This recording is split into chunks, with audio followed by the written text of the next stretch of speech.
Ustadz, kenapa sih di akhir zaman yang turun Nabi Isa? Kenapa bukan Nabi Muhammad? Pertanyaannya sederhana, tapi nadanya seperti lempar batu ke kolam tenang, langsung bikin gelombang. Dan semua menunggu satu hal, jawaban yang bukan cuma benar, tapi juga ngena.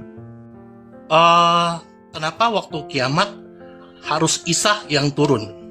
Oke, itu yang pertama. Jadi Rasulullah SAW pernah diturunkan sebuah ayat, itu tertulis di dalam surah Az-Zukhruf ayat ke-61 di dalam Al-Quran.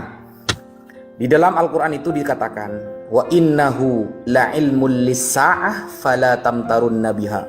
Datangnya Nabi Isa adalah tanda dekatnya hari kiamat, maka kamu jangan ragu atas datangnya. Nah, berkenaan dengan surah Az-Zukhruf ini, Rasulullah SAW di dalam riwayat Imam Ibnu Majah, beliau bersabda bahwa ayat ini menunjukkan nanti Nabi Isa akan datang sebelum hari kiamat, bukan di hari kiamatnya ya, sebelum hari kiamat. Nah, untuk urusan hari kiamat, kenapa Nabi Isa yang turun? Karena Nabi Isa satu-satunya nabi yang belum menyelesaikan tugasnya. Apa tugasnya?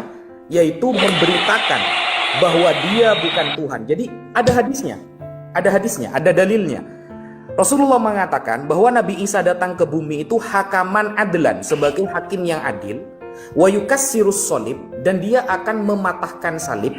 Maksudnya mematahkan itu bukan salibnya dipatahkan, maksudnya dia akan menyatakan bahwa salib bukan ajaran yang dia bawa, wa yaqtulul khinzir, dan dia akan membunuh babi. Maksudnya bukan dia datang ke kandang babi lalu membunuh, bukan.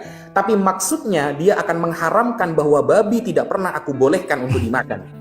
Nah, itu hadisnya sahih. Karena hanya Nabi Isa yang tugasnya belum selesai untuk menyampaikan kepada umat bahwa dirinya bukan Tuhan dan dirinya tak pernah menghalalkan yang namanya paham Kristen, tak pernah menghalalkan babi, maka beliaulah yang turun.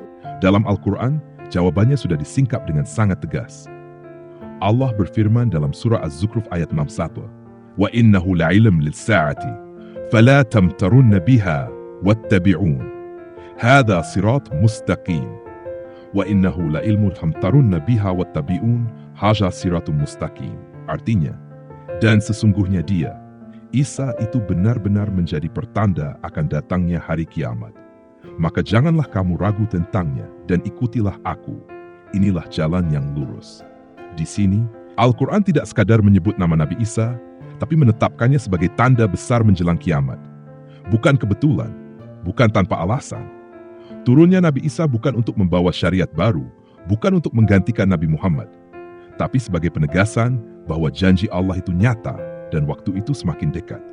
Jadi ini bukan soal kenapa bukan Nabi Muhammad, tapi tentang bagaimana Allah sudah menetapkan peran setiap nabi dalam skenario akhir zaman. Dan Nabi Isa adalah salah satu news peerages bahwa dunjidishuris Evan.